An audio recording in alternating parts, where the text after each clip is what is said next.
Welcome to Cold War Conversations, the home of real stories of the Cold War. But evidently this officer was building a training tape, and it was a textbook attack on the United States, and he puts it up on the cabinet, top of the cabinet, and the new team comes in and loads that darn tape in there, and it allowed that message to go out. And of course, man, that was hairy. This is Cold War Conversations. If you're new here, you've come to the right place to listen to first-hand Cold War history accounts. Do make sure you follow us in your podcast app so that you don't miss out on future episodes. In this episode, I speak with Jim, a former Minuteman missile officer who served with the US Air Force. Throughout the episode, Jim shares first-hand accounts of life in the Launch Control Center. We also discuss false alarms, intense simulations and emergency procedures, enabling you to gain a profound understanding of the pressure and the seriousness of the role. Jim also reflects on the gravity of turning the keys to launch missiles and the sobering reality of what that would mean for humanity. I'm delighted to welcome Jim to our Cold War conversation. I started out in the Air Force as a public affairs officer, so I published the newspaper and wrote speeches, gave speeches, based tours, things like that. I was trained as a journalist, and I could see the Vietnam War ending, and I figured I needed to get my sweaty trigger finger on something more than a typewriter. So I volunteered for missile duty. Now, back in 1971, when I did this, the draft was still on. I had two brothers that served in Vietnam, and they both recommended that I avoid the experience. So I decided to give it a go. 80% of the missileers back in those days were what we call voluntoles. They were non-volunteers. Okay. But yeah. I was really anxious to get into something besides the career field that I was in. And I took a liking to it, a lot of responsibility, very young people.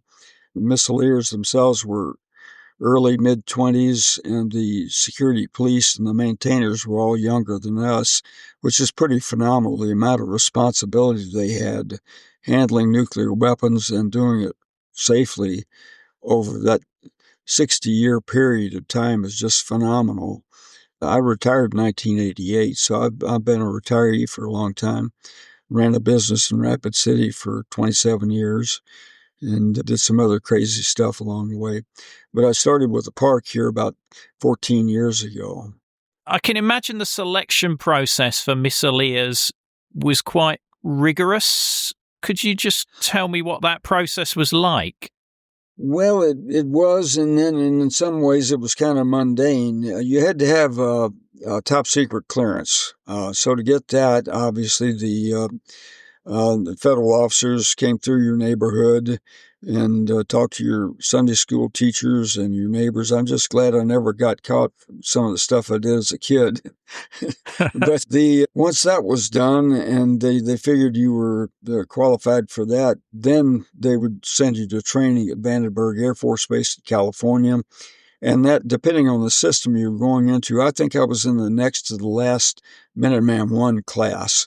So I saw Minuteman I for 2 years with the old B missile, and then Minuteman Modernized, which had the F missile. It was an upgrade, more reliable, more accurate, a little bit bigger warhead. We carried a 1.2 megaton warhead, whereas the one had a 1 megaton. But the Modernized was an easier system to get along with. Nuclear war with the old Minuteman I system could be real challenging due to some of the limitations, some of which I can go into and some that I can't. But better weapon system and faster reaction, much faster, getting those birds out of the ground. So after I think it was about a 9-week course. Nowadays, I think they go for another 4 or 5 weeks beyond that because it's a more complex system. They got what they call the REACT system now, where they can retarget the missiles from the Launch Control Center, whereas we had a system where we had 8 preloaded targets, 1 primary target, and 7 backups for maintenance purposes during peacetime. So we sat on a primary target day to day. We didn't have to worry about targeting anything, so it made for a lot faster faster reaction. We'll walk through what an emergency water sequence ran like later on, if you choose.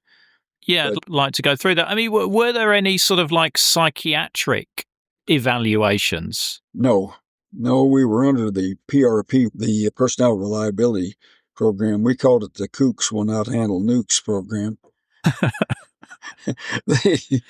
So anything as mundane as getting medications from the doc, Air Force doctors, we went to the flight surgeons, not to the regular docs.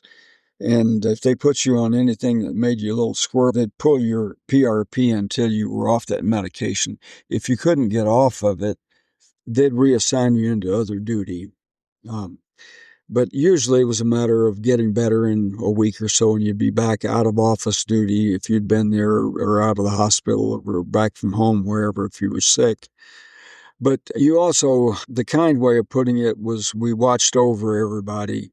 It wasn't like the Gestapo or anything, but if you knew your partner or your neighbor was going through a rough divorce, or if they were doing strange things, overusing alcohol, which that was kind of a hard call back in those days. They didn't deglamorize alcohol until 1973, so it was glamorous before then.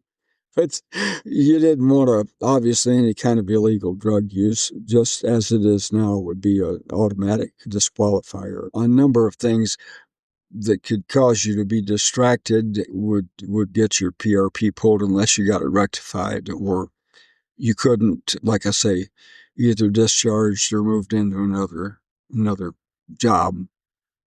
Right. And what were the sort of most valuable lessons or skills you acquired in that training, would you say? Oh gosh, Strategic Air Command ran the show, and SAC was known as the most powerful military organization the world's ever known, because we had the manned bombers and a lot of bombs. We had all of the ICBMs. SAC was just dead serious. That was an almost humorless outfit. Of course, we managed to have our own cryptic humor. You got people in the military going to find a way to eke some kind of enjoyment out of it, even if it's at the expense of the organization you're working for. But discipline, I would say, and strict checklist orientation. This was not a place to be creative. You learn that checklist, and at least you learned where the heck it was. And we practiced the emergency war order procedures going into World War III every month. And I was an instructor and evaluator in 2 different systems, airborne and ground system. I don't know how many hundreds of times I've either participated in or instructed or evaluated war order procedures going to nuclear war, basically. So it's just repetition. It's just, they would throw different situations at you, but it's like any other military organization. You're going to fight like you train, and we trained heavily. Written testing every month, 90% required for passing, and nobody wanted to make 90% because you were just on the razor's edge there. So you hit the books. Code handling testing, same thing. A lot of pressure, actually. And like I say, I was on a crew for 11 years, so you got used to it. You knew what the drill was. You had to be ready.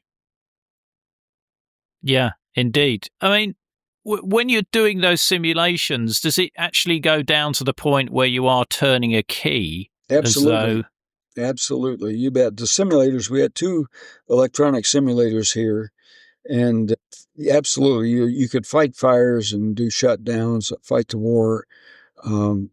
And believe me, when you're in there and you're turning those keys, it felt real. The simulators, they had no motion capability. That would have been way cool. But everything else was exactly like it would have been in the Launch Control Center, identical. So once again, you fight like you train. Yeah, I guess it must have been quite sobering thinking of the implications of what you would be doing if you were turning those keys. Well, absolutely. Nobody, there was a lot of graveyard humor, and making light of stuff, but I don't think there was anybody that ever went through the training and to perform that job that didn't realize the seriousness of it. When I walked through that doorway going past that 16,000-pound blast door, and we closed that door behind us, you knew you were doing something serious. Can you remember the first time you stepped into the launch control center and went down into the capsule? As a matter of fact, I came out a year early. I knew I was going into the missiles, and I took leave and came up here. And a friend of mine, Milt Hinch, was a crew member, and he took me out there and showed me the capsule. And I was kind of amazed at how complex it was. And having been since then to the Titan II missile down at Green Valley, Arizona, the Titan Museum down there, I now realize how simple our system was. I studiously avoided anything with liquid propellant, of course. It was just terribly dangerous and complex, and I was thankful to be in a solid propellant situation there where you didn't have to worry about the missile exploding. Of course, the missiles were 4 to 14 miles away from us. Each launch control center controlled 10 of them, and they were at least 3 miles away from each other. That was to keep the Russians from getting more than one target at the time. So our missile field here at Ellsworth covered 13,500 square miles, bigger than the state of Maryland. A lot of space there. Wow. Wow, that's an incredible size. I can imagine that with this role, there is a lot of waiting around. I mean, how long were the shifts, and how did you deal with what I imagine was the monotony of the task? Well, the shift work, when I was on it, we saw 3 different varieties of it. And since then, I'll go into that in a minute, but we started out in Minuteman 1 with 24-hour shifts.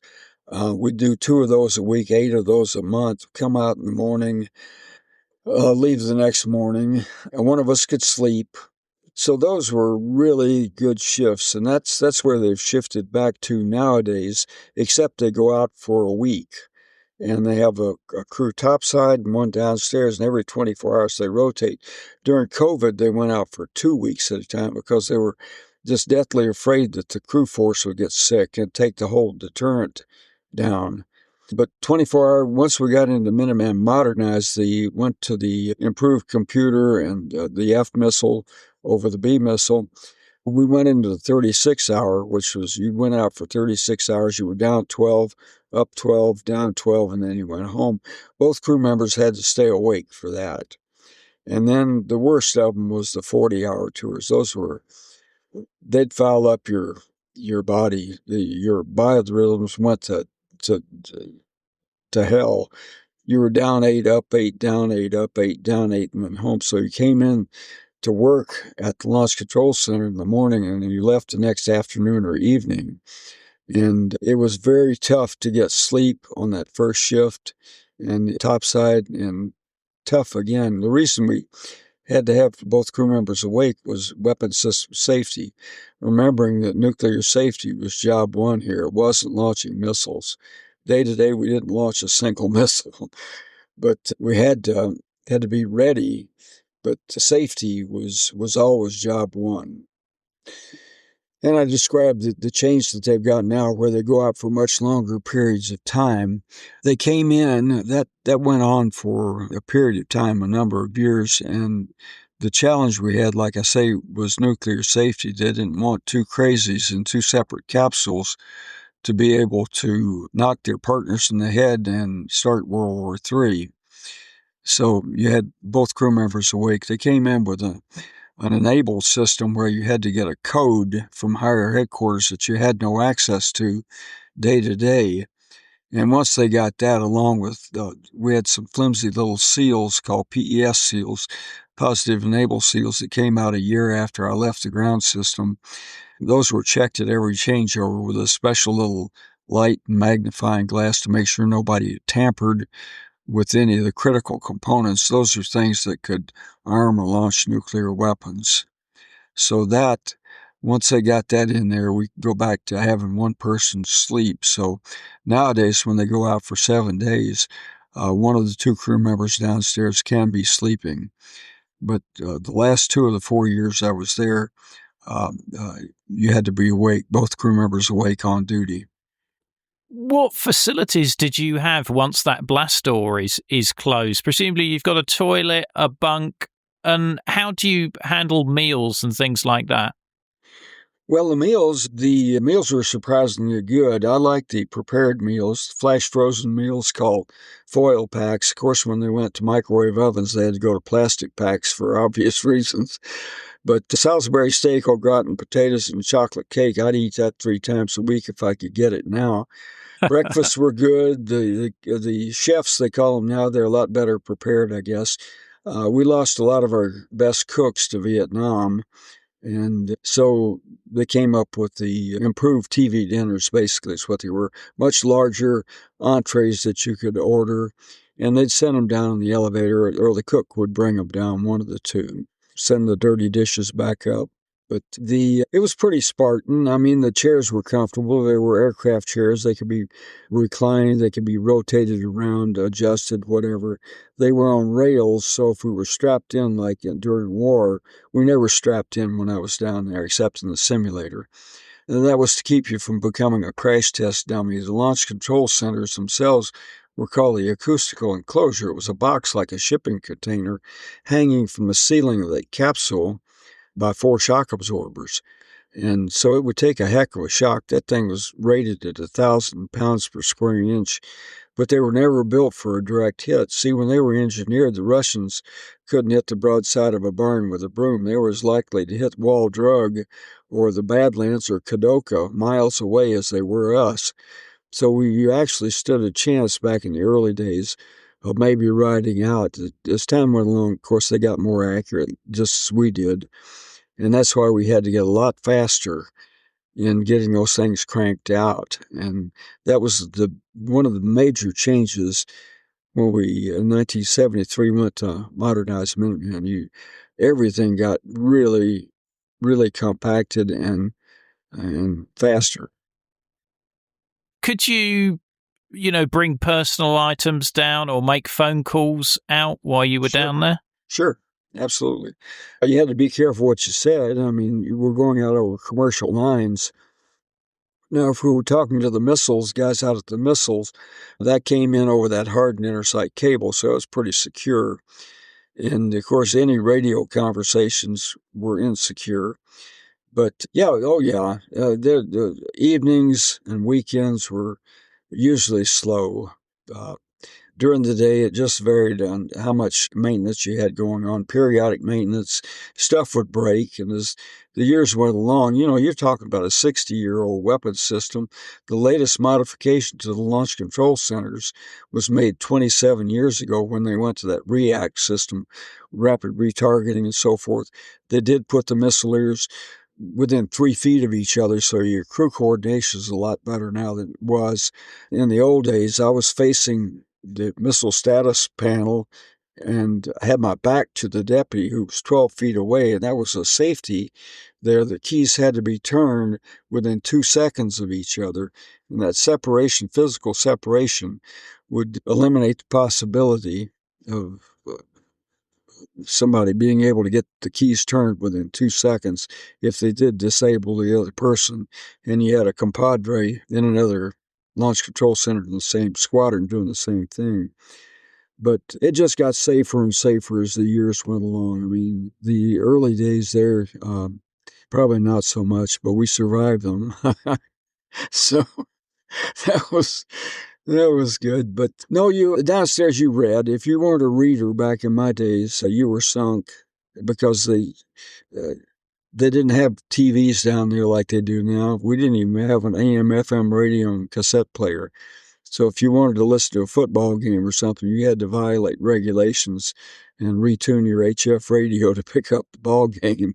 Not that I ever did it, but recreation was practically non-existent, and you had to stay awake. And that tour from 5 o'clock in the morning until changeover at 9 or 10, whoever was awake during that, oh man, you doing jumping jacks and push-ups and sit-ups whatever it took. They had a huge coffee pot down there. This thermos, about a half gallon of coffee. Coffee was a huge item because it was you didn't want to get caught napping. It would be considered poor form. At the very least, I'm sure, Jim, at the very least. So did you make use of that time to study or anything like that? Oh, absolutely. I got a master's degree in public administration, and it actually came in handy when I bought a business after I retired. I was able to use one of the courses to talk the bank into loaning me a ridiculous amount of money. And it was an ongoing business, so the risk was pretty low, and I was able to make it work and got my kids through law school. And it was, you could either frivol it away, but a friend of mine had kind of a unique way of doing it. Jim Hastings, who passed away a couple of years ago, built museum quality sailing ship models down there. Beautiful, beautiful sailing ships. And other people had hobbies. Banjos weren't particularly popular. A lot of people don't like the music, and it kept the other guy awake. So you had to kind of be a little careful what you did. But yeah, crew duty was not for everybody. There were people that really, really did not, they got out of it as quickly as they could. Of course, with Vietnam winding down, 6 of the 8 guys that I was with in my training bailed out at 2.5 years when they had early outs and went on to do other things. But of course, the all-volunteer force has been in effect since the mid-70s, and if you get into it, you don't like it, it's oh well. Of course, they've got women on crew now, which they never had back in my day, and they've been doing very, very well. As a matter of fact, our current 20th Air Force commander over the 12,000 people and the 3 missile wings are under her, 2-star general, based out of F.E. Warren, Cheyenne, Wyoming. So, yeah, we first got women crew members in 1988. They sent 2 women out together, and it wasn't working out for them or the guys either. So they made a very tough call. And you can see the spouse's concerns. You're going to put my husband behind a 16,000-pound blast door with who? I don't think so. And the Air Force came down and said, well, as a matter of fact, you've got 2 choices. But no, they've done well. That's a little aside there. Back to the topic you mentioned, though. What else can I elucidate on there? Was there ever a time where you thought, I really don't get on with him? Well, that wasn't as big a problem as you'd think, because you stayed with your fellow crew member for months or years, depending on if you were on a line crew. You'd lose that crew member in about 1.5 years, 2 years. They had to upgrade to be a commander. Your second lieutenants, first lieutenants were the deputies. Your first lieutenants and captains were the commanders. And so you're going to have a change of people, but it didn't happen that often. It wasn't, they didn't just grab out of the bag and say, it's kind of like the flying business. You know what I mean? You get used to each other's routines and tempo, and you've been in the simulator, and you know what the other guy's thinking and what they're doing without even having to look at them. So in some ways it's a lot like flying. Yeah. So if your fellow crew member was sick, you were out of action as well because he was your partner. Likely. More than likely, you bet. Yeah, it'd have to be an unusual set of circumstances. But yeah, I was very, very fortunate. My first deputy, I was a deputy for 3 months. Having been in the Air Force for a while, I had more rank than your normal folks just coming in out of ROTC or OTS, whatever. But Tim was his name. Brilliant, brilliant guy. And we were a good crew. We were the only non-instructor evaluator crew to be selected for missile competition in 1973. And he was a nuclear physicist, later worked at Lawrence Livermore. Wow. So very, very bright kid. And I was just real fortunate after that in the instructor shop to have a good deputy there and evaluator, same kind of thing. And in the airborne business, same thing. Just I was fortunate to have people that I got along with. On rare occasions, you'd have people that just couldn't stand the other guy, and in some cases, they made adjustments for it. In others, they just said, "Hey, make it work," Yeah. So it Or, wasn't a or, matter. yeah, orders are orders. You bet. It's Yeah. society. I mean, you mentioned the missile competitions. I mean, how did that work? How did you compete?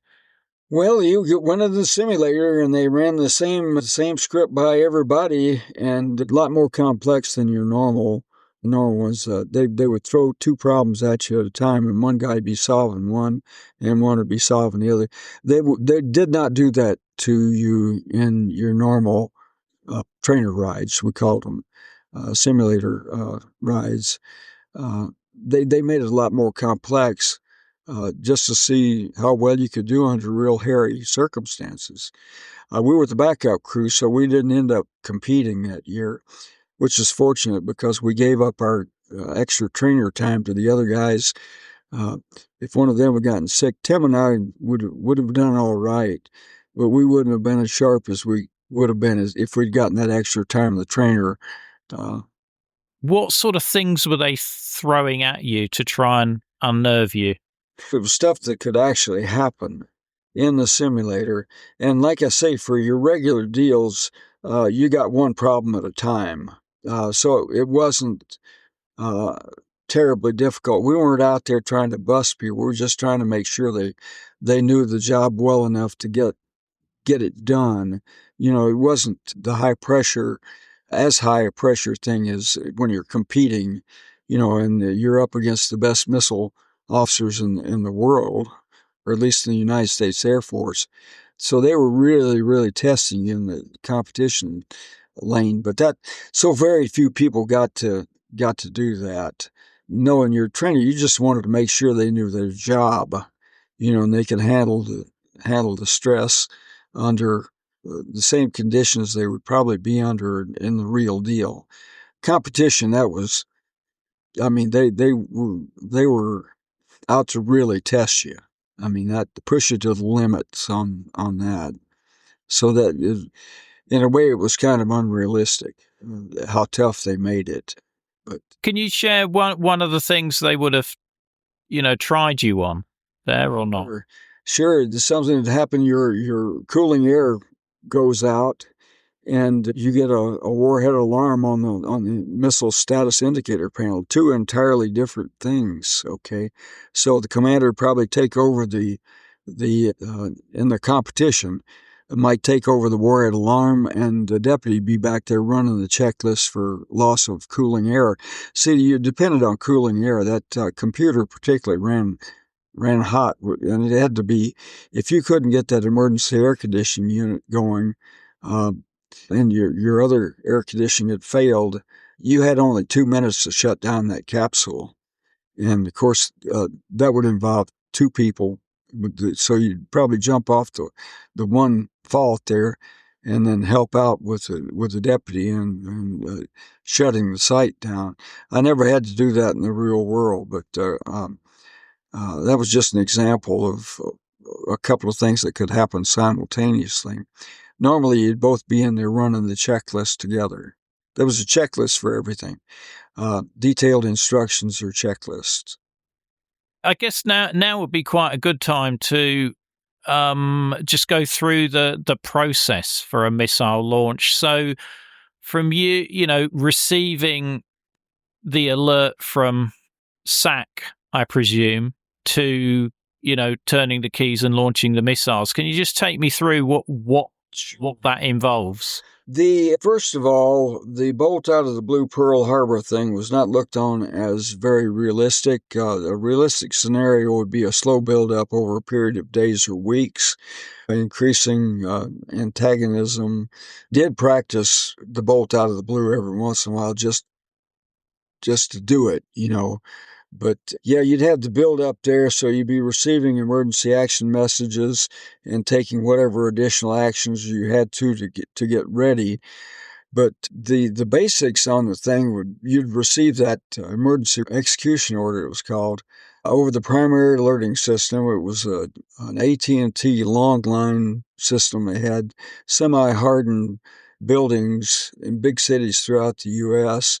It's a voice communication, and it would come in through Strategic Air Command underground command post and over the Airborne command post with all SAC Airborne, which was Airborne 24/7, 365 for almost 30 years with less than 200 hours of downtime. You had a general on board and a battle staff on board there ready to take over from the underground because it was a high priority target. It wouldn't last very long on the onset. It'd be one of the first things to go. And if the SAC Airborne got taken out, we had to back up to it. We flew out of Ellsworth, and I flew on it as an operations planner for 3 years. And we practiced every Friday morning. We'd have a general fly in Thursday night, and then we'd fly the Friday morning. Looking glass was the static call sign, peacetime call sign for that. But 8-hour missions, and every 8 hours you had a new general and new battle staff up there for 30 years. Just crazy. But anyway, we're getting that message over the primary alerting system.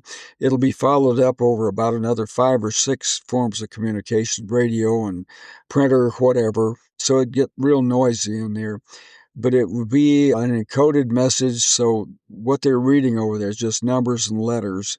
So if anybody did hack into it, they didn't have the NSA code book to break it. We would make sure we're both copying it down there, and we look at the NSA code book, and it says, hey, you need to start opening that red box that we had. The box had the 2 keys and the sealed authenticators in there. These were the devices that were used to tell if the order to go to nuclear war was being made by the president or somebody that was authorized to have access to those sealed authenticators. We had 2 sets of them, so my deputy would be fishing out the correct one for that message. I'd be fishing it out of my little book that was in that red safe. We'd authenticate it, and we both agree individually that it was a valid and authentic message. After that, there were just a very few steps to take. You inserted your launch keys, you strapped in, you told the missiles, you armed the missiles, you armed all 50 missiles, even though maybe not all of them be going. Then you put in what was called a preparatory launch command alpha, which told the missiles which ones to go and which ones to stay. We did not know. We just have to watch the MSIPR board up in front of the commander light board to see which ones launched, okay? All this time, we're watching a hand-wound submarine clock up there, 24-hour clock set to Zulu time, which is Greenwich Mean Time, Universal Standard Time, whatever you would call it. We had a very narrow window to get these missiles cranked out in. The targets had been selected previously by the JSTPS, the Joint Strategic Target Planning Staff. The Army, Navy, Air Force, and Marines got together and decided what targets would be hit by what weapons, what delivery system, and when. The when being super important because you wanted to avoid fratricide, which is blowing up our own guys and gals and our stuff and our allies and their stuff to the extent we could. Nuclear war would be a mess, but they tried to plan it out as best they could. So that thing ticks down to 5 seconds before key turn. I call out to the deputy, on my mark, 3, 2, 1, mark. We turn the keys, hold them about 10 seconds or until a little green message transmitting light came on and went off. We'd release the keys, then that would be 1 launch vote. It took 2 launch votes, 2 capsules, so we could lose 3 capsules for whatever reason and still get the missiles out from the ground. If we lost 4 or 5 capsules of the 5 in the squadron, the Airborne would take over and launch the missiles from the air using UHF radio signal. We tested those missiles every week from the air just to make sure we could reach them, and 100% was standard. Very rarely did we have a missile not take except a UHF signal. Okay. Once we'd done that, we'd watch the missile cycle through terminal countdown, and terminal countdown took about, a minute to do it, a little over a minute. It had to get rid of that cover 90-ton launcher closure door over the missiles, the Minuteman missiles.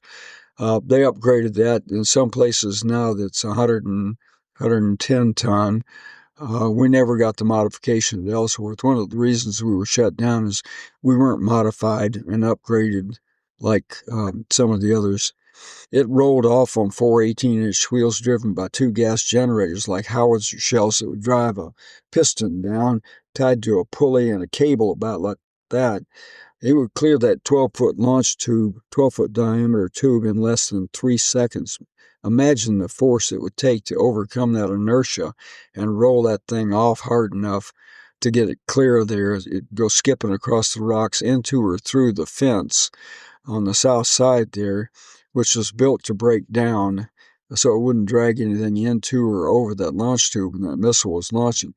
Almost simultaneously, the upper umbilical was popping off the guidance and control with little squibs, explosive squibs, and another squib would fire, and a wire would drag that whole bunch of tubes and wires into a recess in the side of that tube.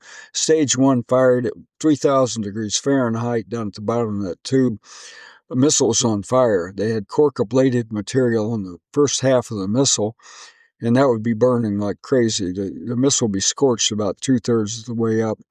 As it lifted off, you get the lower umbilical separation. That thing takes off. Each stage burned for about a minute. It would get that guidance and control and warhead going in excess of 15,000 miles an hour.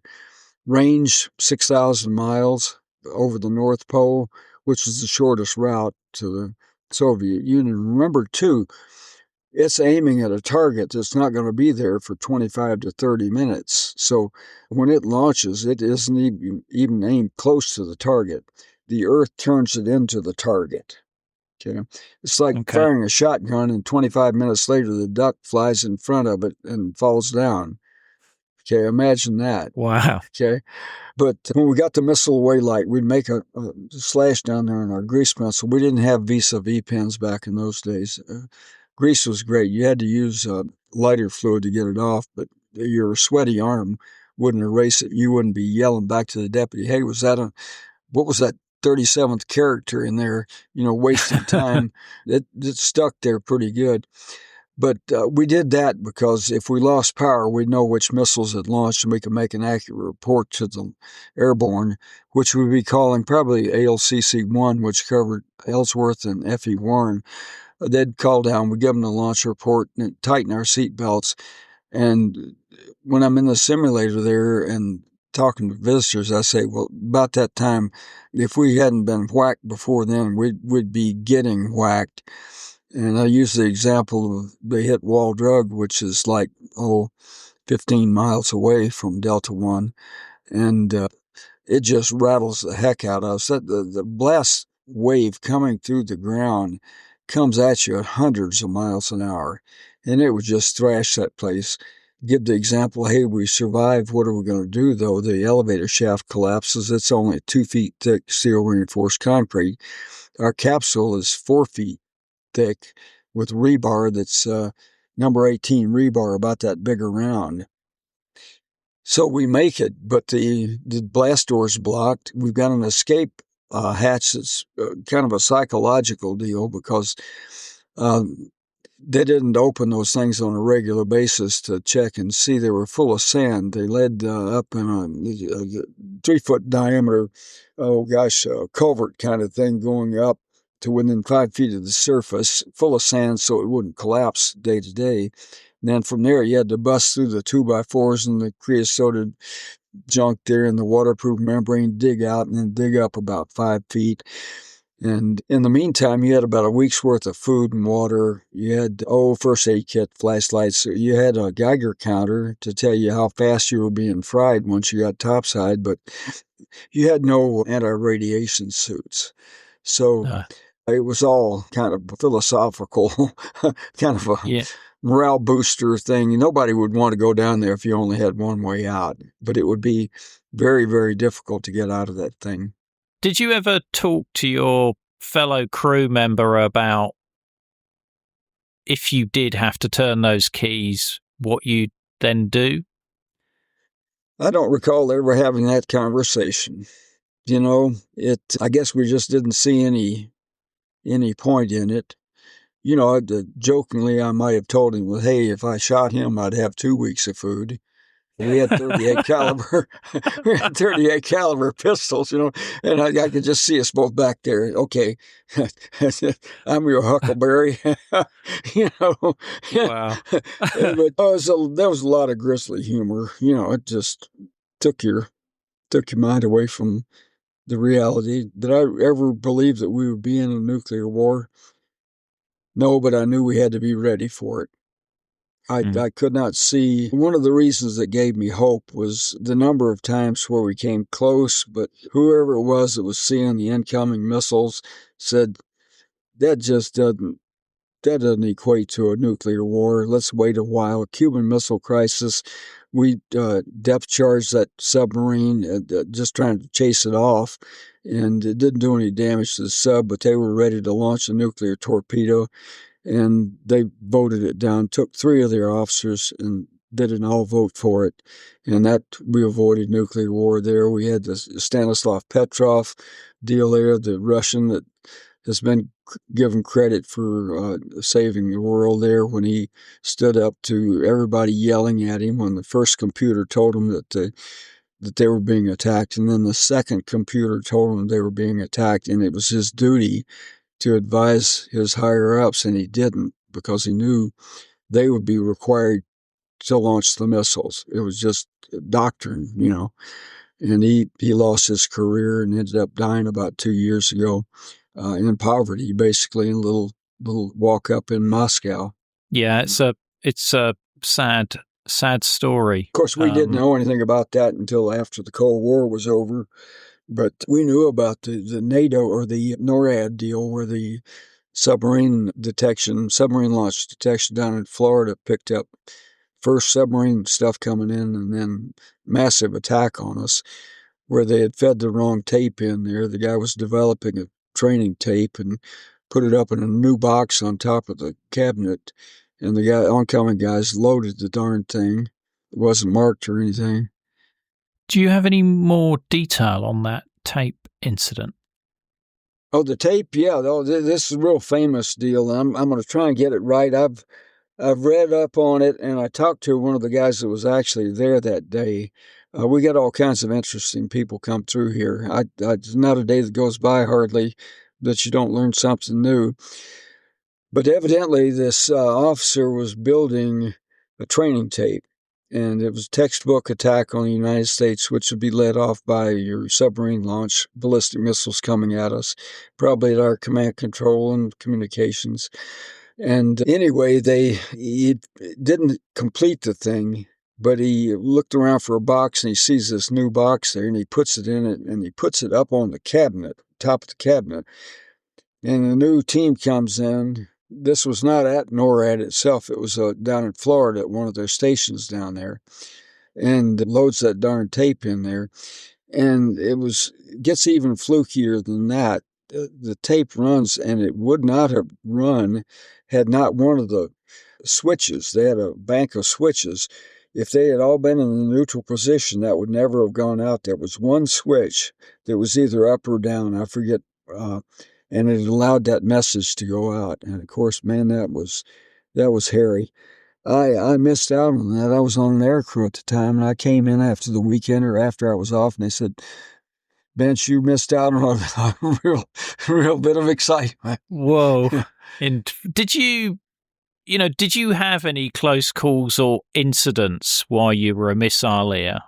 I was really fortunate. I didn't. I had a couple of scares, but they weren't really close calls. It was either in 24-hour, 36 or 40-hour tours. We were coming down to do a shift in the afternoon, and they called down, and they said, you're going to have to wait about 30 minutes or so. And I said, hey, fine, hung up the line, direct line down to the Launch Control Center. Of course, flight security controller is sitting right there. He controlled access to the door there, actually the crew downstairs.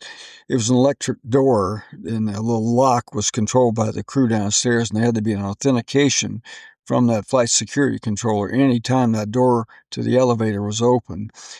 So I whistled by the flight security controller, and Tim was out there, my deputy, out in the hallway chatting with the cook or something, and I grabbed Tim by the shoulder and said, "Tim, we're in big trouble." And he says, "What?" He says, "Yeah, they told me it'd be about a half hour before we go down." He looks at me and says, "Jim, we're in big trouble." But because they never delayed getting down there. I mean, but I think we never did find out what went on, but I suspect that warning system somewhere back in those days, the early 70s, our satellite detection of launches was not anywhere near as accurate as it is now. And I think they probably had an exploding pipeline, or maybe they were launching something out of Churitam. Maybe it was another manned flight that went bad and they killed a number of their cosmonauts, But I never did find out what the delay was due to. But that was about as exciting as my deal got. So I was pretty much missed out on the biggies. I'm intrigued by the mistaken tape, the wrong tape being put in. How far did that get? Did the missileers actually open their red box, or did it not get that far? I don't know if I'm allowed to say anything about that, even to this day. But I do know that I can say this much: it scared the hell out of a bunch of people, and I would. You might do a little research on that. You'd probably find something on the internet. There's a couple of things that I don't talk about much, and specific actions that we took at this time or another. It could be long unclassified. How did your family feel about the job that you were doing? It didn't bother anybody. It wasn't like I was a UPS guy or anything, But I think basically my family and extended family, we're a military family. I mentioned before my brothers were both Army, and both were career people and spent more than 20 years. And I put in my 20 and got out to do other things. But the idea of being missileer. Now, when I got here at Ellsworth, I was a bachelor. And being a missile officer was not that high class duty, you know what I mean? So I'd go down to the bar, I'd invent stuff, I'd tell women that I played piano, the melodrama, and I got a lot more action that way than I did. And then you have to reveal what the real job is. Yeah, maybe later. Yeah, when you're sure. Yeah. But no, it was, I loved crew duty. And, like I said, 11 years on a SAC missile crew of one kind or another for a crime I never committed. Yeah. How many years was that serving in that cell? I think really, no, crew duty and I got along just fine. How did the local residents of the surrounding area feel about the missiles? Was there any opposition? There were periodic demonstrations and what have you, the anti-nuke folks, but, it never did bother me because one of the main reasons we were down there doing what we were doing was to protect our right to peacefully demonstrate. And as long as they weren't beating up my missiles, it didn't bother me a bit. Both sides generally had their playbook, and they both had something to say, and they did it in a peaceful manner normally. Now, some of them got out of hand a little bit, but it was an avenue for both sides to make their point. And as long as they weren't destroying anything or hurting anybody, more power to them. We were down there for a reason. And we sure didn't want to them to anything. Like I say, it was all playbook stuff anyway, because they knew what they could do, what they couldn't do, and they knew if they threw red paint on the thing, they'd have to pay for it or maybe get fined or something like that. I never heard of violence or anything like that. I'm sure there were some tempers that were lost along the way here and there, but I never did witness a protest myself, but I know that they did occur for sure. I think one of the challenges that you had was wild animals getting into compounds and stuff like that, because there are alarms on the wire. Mm-hmm. around each compound. I mean, was that a regular problem? Yeah, the fact is we use Doppler radar and vibration sensors. Okay, the vibration sensors were for people digging in or whatever. And the Doppler radars, when I was here, they weren't near as effective as they are now. They've gone through 2 or 3 iterations, and they're a lot more. And they've got cameras now. We never had cameras before. So yeah, jackrabbits drove us nuts. I mean, they could get under that. There was a space about that big under the gate. You didn't want to put the gate on the ground here because you got snow, you got mud. It would end up tearing up your gate. So the rabbits would get in, if they were there long enough, or maybe you'd have a great horned owl. We had birds out here with 6-foot wingspans, and if they landed and stayed long enough eating the rabbit, you'd get an alarm, and of course the bird would be gone by the time they got out there. It'd take them 10, maybe 15 minutes on the ones that were 14 miles out to get there. And the fact is, there wasn't much damage anybody could do. It would take an hour to an hour and a half to get into one of our missiles, and they were built that way with delay timers. So if anybody stole both combinations somehow or another, the cops had one combo and the maintainers had the other combo. If they did, we'd have the police there in any weather before they could get down to that nuclear weapon. So a very cleverly built system. Can you remember your last shift as a missileer? Oh, gosh. And what did that feel like to finally close that huge concrete door? Well, last shift, of course, my last shift as a missileer was coming off alert from an airplane, just changed over, handed the pistol to the oncoming crew. But downstairs, I think I was ready to go. I wanted to get into the airplane business. I was working on becoming a private pilot, and the mission of the Air Force is to fly and to fight and don't forget it. And I wanted to get my butt in an airplane and not in a capsule. So I was, like I say, I maxed out what I could do. I was an evaluator, and I was ready to learn something new, move on. Be able to swagger around in a flight suit with wings, Yeah, and see some daylight as well. Yeah, there you go. The missileer duty on the aircraft that you mentioned before, can you just give me some more detail on that?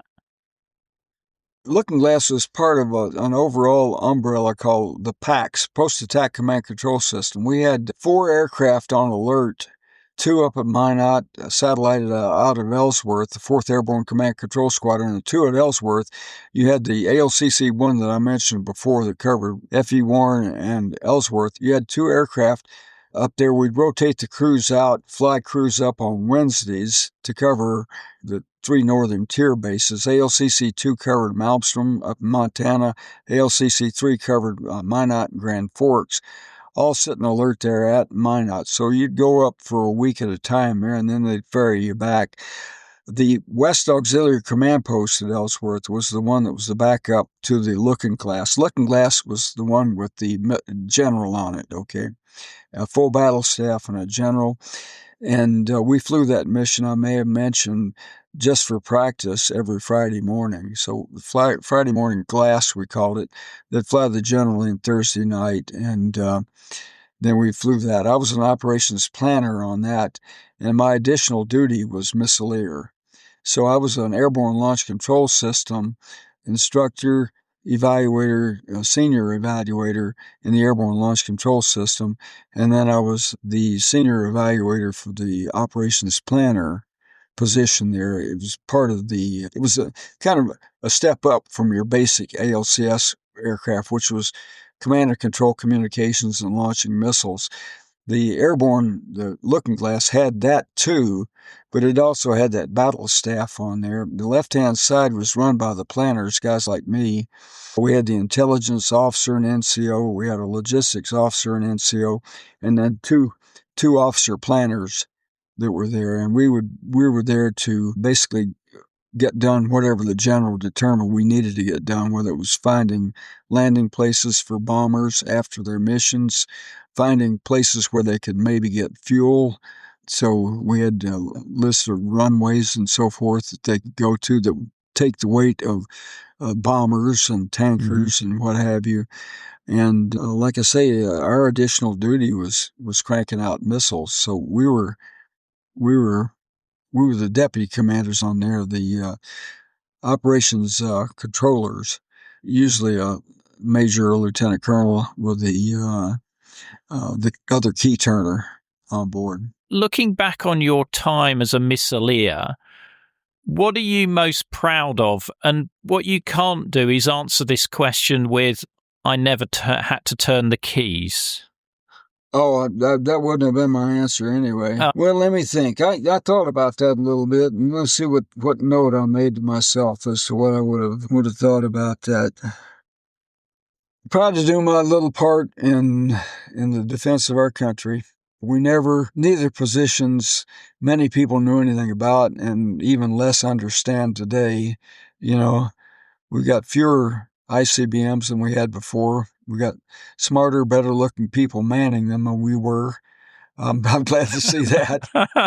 But it's a sense of quiet pride and just having done the job as well as we could without any horrible accidents, and the chance to serve the country. My brothers both were impacted heavily in their duty. Both of them, one of them was 100% disabled, and the other one came back from Vietnam, kind of a metal wreck. And I was thankful I didn't have to do that and still be able to serve and do whatever little part mine was as well as I could.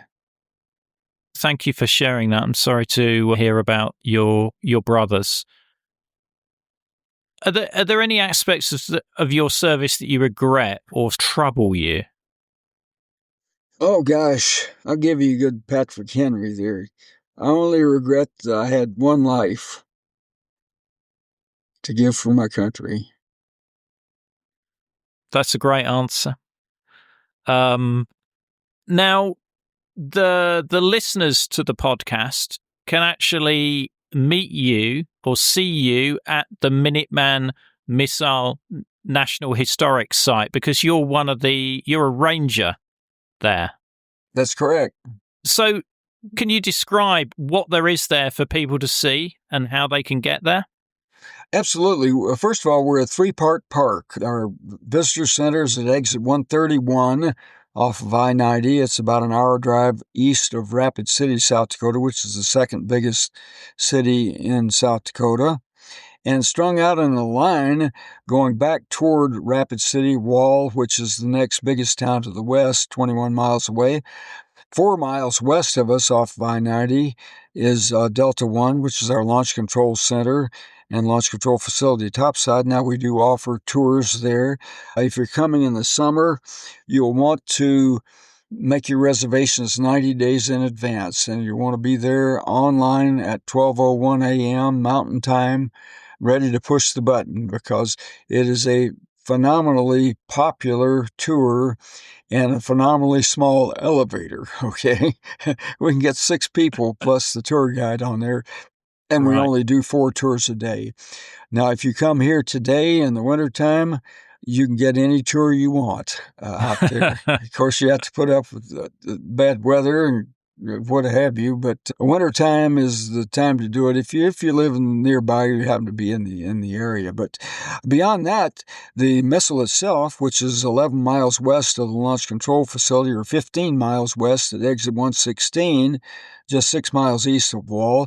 That's the launcher, and we have a training missile in there. Looks just dead on like the real deal. You can park in the parking lot, walk about 100 yards up from the bathroom there, and look down through the glass, see the 57-foot Minuteman F missile sitting in the 80-foot silo. You can go ooh-ah and leave, or dial the phone number that's posted right there and on the brochure, and take a nice 10 to 15 minute 10 point of interest audio tour that will explain most of the stuff that you're looking at in a real concise manner. Our website is great. Virtually anything we do, our park movie's on there, 28-minute movie on the Cold War and the Minuteman. And to get there, go to nps.gov/MIMI, M-I-M-I, which is our park designator. and you got drop downs, or you can scroll down there. I do a Launch Control Center tour on there. It takes about 25 minutes. It's the same tour you would get if you paid your money. You do not get the elevator shaft, and you don't get the official old government building smell. Okay, those are two disadvantages of taking it online. But like I say, our park movies on there, all kinds of resources for teachers. We've got an antique kids movie on there that's priceless. Anyone interested in the Minuteman missile, and if they can't make it out here into the great American outback, they can sure get a lot of information online. Yeah, I can heartily recommend that. The website really helps me put together the questions for you, Jim, and the videos are excellent. I would love to come out there and see the site and meet you face to face, but it's a bit of a trek from the UK, and I'm not sure I could convince my wife it would be a fantastic holiday. Well, just tell her Mount Rushmore and Jewel Cave and Wind Cave and the Badlands, and we've got a whole bunch of national park facilities out here in just a 7,500-mile radius. And oh, okay.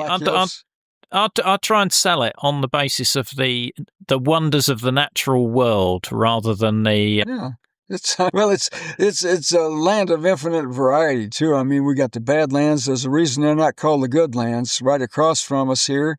And then you just go an hour west, and you got the Black Hills. Those are the highest mountains between the Rockies and the Alps. Okay. Wow. So okay. Well, they call them hills out here, but we call alligators lizards too. So. Jim, it's been an absolute pleasure to speak with you today.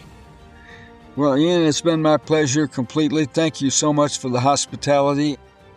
The episode extras, such as videos, photos, and other content, are available via a link in the episode information.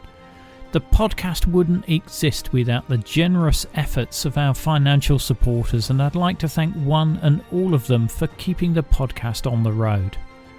The Cold War conversation continues in our Facebook discussion group. Just search for Cold War Conversations in Facebook. Thanks very much for listening, and look forward to seeing you next week.